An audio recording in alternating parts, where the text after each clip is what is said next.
Bonjour à tous, bienvenue dans cette nouvelle vidéo. Aujourd'hui, on va réaliser le défi de Benny Production. Donc c'est un youtubeur dont je vous avais déjà parlé dans ma précédente vidéo sur les micro-words que je vous mets ici. Et chaque année, il lance un défi à ses abonnés qui est en fait de réaliser une photo manipulation sur le thème d'Halloween avec des photos imposées. Donc ici, je vous montre les images imposées pour cette année. Et du coup, le défi, ça va être de créer une composition en incluant toutes les images et en rajoutant absolument rien d'autre. Une fois n'est pas coutume, je vous propose qu'on démarre directement.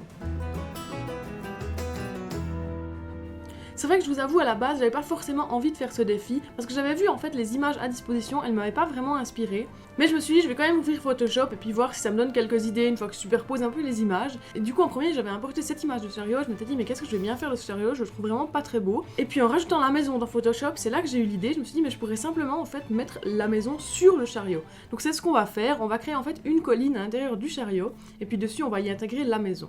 Donc pour commencer, il y a toujours beaucoup de travail de détourage, donc ça c'est vraiment la partie la plus chiante. Et puis au début on place simplement les éléments, et puis on les intègre comme on peut en faisant quelques raccords.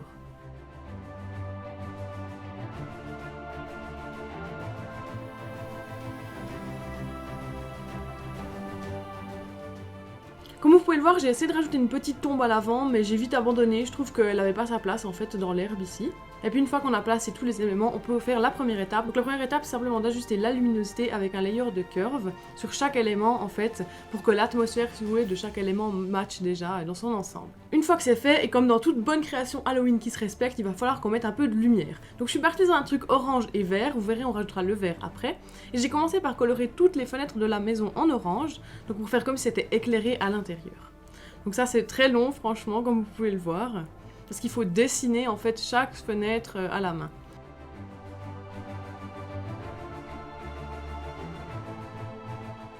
Puis après j'ai pas mal ragé sur Benny Production qui nous avait donné une image de maison où il y avait encore des personnes devant, alors qu'il aurait franchement pu faire le travail lui-même de les supprimer. Donc là j'ai passé un bon moment à virer toutes ces personnes avec l'outil tampon. Donc c'est très long mais c'est assez simple, pour ça il vous suffit en fait de copier des parties de l'image où il y a personne et d'effacer si vous voulez les personnages en utilisant ce pattern. Une fois que c'était fait, j'ai simplement aussi enlevé le décor qu'on voyait derrière les poteaux. Puis j'ai fait quelques petits ajustements sur l'intégration de la maison dans la colline. Une fois qu'on a créé nos fenêtres, on peut simplement en fait créer des halos autour de chaque fenêtre pour que ça représente simplement la lumière qui s'échappe en fait de ces fenêtres et puis qui va du coup éclairer les murs de la maison. Quand j'étais satisfaite, j'ai voulu ajouter une nouvelle source de lumière et puis d'une autre couleur du coup. Donc pour ça, je me suis simplement dit que je pouvais utiliser le même genre d'effet. Donc si vous voulez l'intérieur d'un bâtiment illuminé, et puis du coup dans cette tour, j'ai rajouté en fait de la lumière verte qui sortait des fenêtres. Donc là c'était un peu plus galère parce que du coup la lumière verte elle devait venir de sur le côté, on voyait pas l'intérieur de la fenêtre. Je crois d'ailleurs que j'y reviendrai plus tard parce que j'ai pas été très satisfaite de la première fois comme je les ai fait. Pour la prochaine étape, on passe au ciel. Donc là, j'ai utilisé les quelques photos de ciel qui étaient à notre disposition pour les superposer un peu et puis créer un ciel assez dynamique.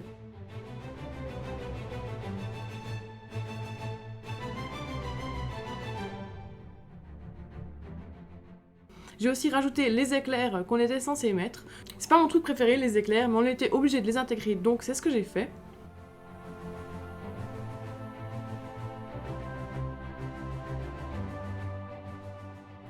Puis j'ai rajouté les derniers éléments qui me manquaient, donc j'ai mis les citrouilles en bas en fait du chariot et puis j'ai utilisé cette fumée pour la mettre derrière la maison.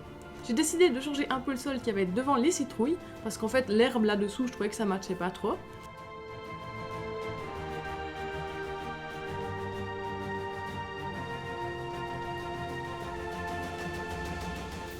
Et puis je me suis attaquée à la lumière. Donc là j'ai fait pareil que les dernières fois, j'ai décidé que les courges devaient être allumées, pour celles qui étaient taillées du moins. Et puis j'ai rempli du coup les trous des courges d'orange. Puis j'ai fait les ombres et les lumières sur celles-ci. Donc pour les ombres et les lumières c'est un assez gros travail ici. Déjà il faut faire les ombres et les lumières sur les courges.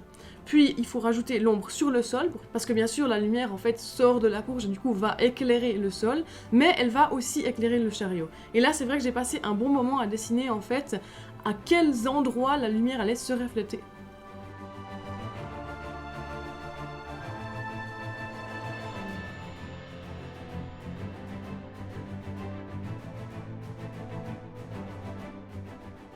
Puis je me suis mis à travailler cette colline en fait qu'il y avait sur le chariot et là j'avais quand même un problème. Il y avait une partie de la colline qui restait vraiment extrêmement foncée et que j'arrivais pas à éclaircir alors qu'elle aurait dû être plus claire vu que la lumière en fait de la maison devait se refléter dessus. Donc ce que j'ai décidé de faire, c'est simplement rajouter un autre bout de colline et puis changer un peu ce sol. Une fois que ça a été fait, j'ai travaillé sur les ombres et les lumières de la maison. Donc j'en ai rajouté certaines sur la maison et puis j'ai aussi simplement rajouté en fait le halo qu'elle était censée créer sur la montagne.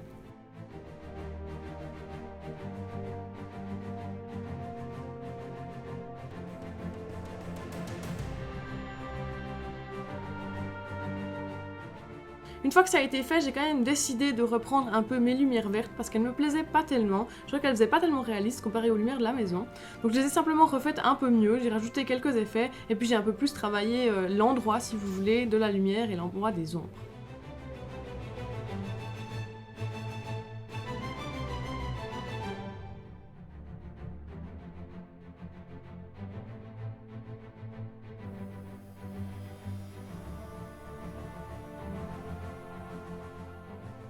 J'ai aussi décidé d'enlever le numéro de plaque en fait sur le chariot, je trouvais vraiment que ça n'apportait rien, et que c'était très perturbant parce qu'il était très clair en fait. Et puis j'ai dû rajouter la dernière petite image, j'étais obligée de mettre, donc c'est juste une petite image de fumée, franchement j'avais pas envie de la mettre, donc je l'ai vraiment mis dans un tout petit endroit, où on la voit pas trop. Pour faire les finitions sur cette image, j'avais encore un fantôme à rajouter. Donc ce petit fantôme, je l'ai travaillé pour le rendre un peu plus foncé et lui rajouter des yeux. Et puis j'ai changé sa forme, ça c'est toujours un truc très plaisant à faire je trouve. Et puis bien sûr j'ai retravaillé ses ombres et ses lumières pour que ça matche bien avec le décor.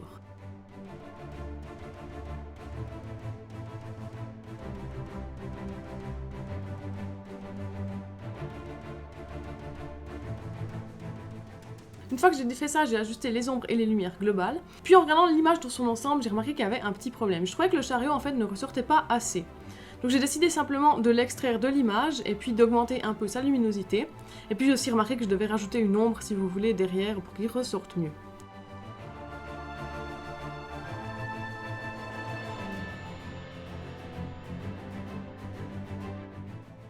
J'ai fini par rajouter deux petits fantômes devant.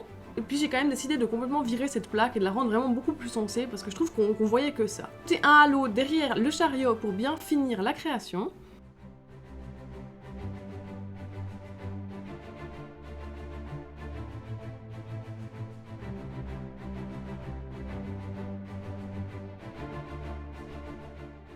Et pour finir, j'ai décidé d'accentuer un peu la fumée derrière pour ajouter de l'orange.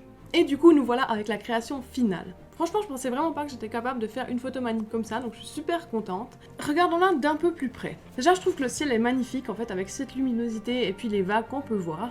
Puis quand on redescend, on a le deuxième nuage dans le ciel avec, si vous voulez, un peu l'éclairage qui vient de la droite que je trouve aussi très très beau. Et puis on arrive sur l'élément central qui est du coup la maison sur la charrette. Franchement avec la fumée derrière et puis les halos qui sortent des fenêtres, je trouve qu'elle est vraiment cool. On a la tour sur la gauche du coup qui fait son petit effet aussi. Et bien sûr les petits fantômes à l'avant que j'aime trop, ils sont trop mignons. Quand on descend, on arrive dans une partie de l'image qui me plaît un peu moins, parce qu'en fait là on a vraiment plus que le chariot si vous voulez, et c'est vrai que c'était une partie de l'image et pas très dynamique je trouve.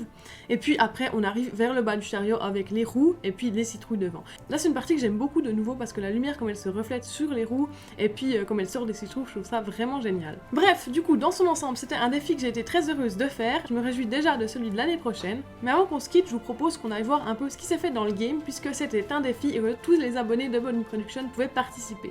Donc comme je vous l'ai dit avant, on avait uniquement le droit d'utiliser les images qu'on nous avait données, on n'avait pas le droit d'en rajouter d'autres. Pourtant ici je vais vous présenter deux créations où on a vraiment l'impression qu'on a rajouté quelque chose. Donc comme vous pouvez le voir, à gauche la personne a créé un monstre et à droite une araignée et elles ont été dessinées de toutes pièces dans Photoshop et pour les textures ils ont simplement utilisé les images qu'on avait à disposition. Donc je crois que là c'était en particulier l'image de la montagne. Bien sûr je vous ai pas mis leur vidéo en entier puisque je vous invite à aller les voir sur leur chaîne qui est en barre d'infos. Et puis ici on voit le résultat final que je trouve vraiment magnifique. J'ai presque une petite préférence pour l'araignée parce que je trouve le concept quand même super original.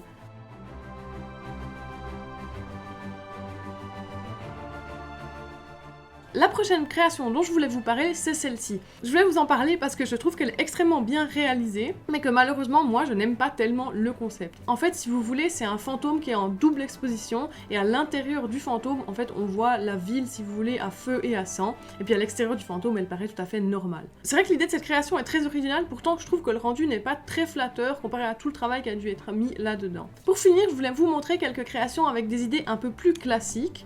Donc, premièrement, on a celle-ci, qui est, si vous voulez, une tempête de sable. Ce que je trouve génial dans cette création, à part l'idée et la réalisation globale bien sûr, c'est les petits fantômes. Franchement, je trouve qu'ils sont top. Ils ont une tête, elle est trop chou. Bref, la prochaine création que je vous présente, c'est du coup un style un petit peu différent. Donc ici, je voulais vous montrer ça parce qu'en fait, là, on a créé quelque chose de moins réaliste. Et puis, je trouve que ça change un peu. Et pour finir, je vous en présente encore deux pour lesquels je trouve que les idées sont un peu moins originales, mais qui sont vraiment parfaitement réalisées et qui donnent vraiment quelque chose de très réaliste. Donc la première, c'est simplement un cimetière avec la tour et la maison derrière. Et puis la seconde, c'est une magnifique maison, si vous voulez, pendue à une falaise. Là aussi, les petits fantômes sont vraiment trop mignons. Bref, dites-moi dans les commentaires laquelle vous avez préféré de celles que je vous ai présentées. Si vous voulez en voir d'autres, n'hésitez pas à taper dans YouTube le hashtag BennySpookyWarEdit 2021. Et puis toutes les créations que je vous ai présentées là, elles sont en barre d'infos. Si ça vous intéresse, allez voir les timelapses et comment les gens les ont créées. Du coup, c'est tout pour moi pour cette énième vidéo d'Halloween. J'espère que ça vous a plu. J'ai très envie de me relancer un défi comme ça avec des photos imposées. Donc potentiellement, je vais créer un nouveau concept où je demanderai à mes amis de choisir des photos sur lesquelles je pourrais faire du coup une photo manip. Dites-moi si le concept vous intéresse. Moi, je vous souhaite tout de bon et puis on se revoit bientôt. Allez, ciao!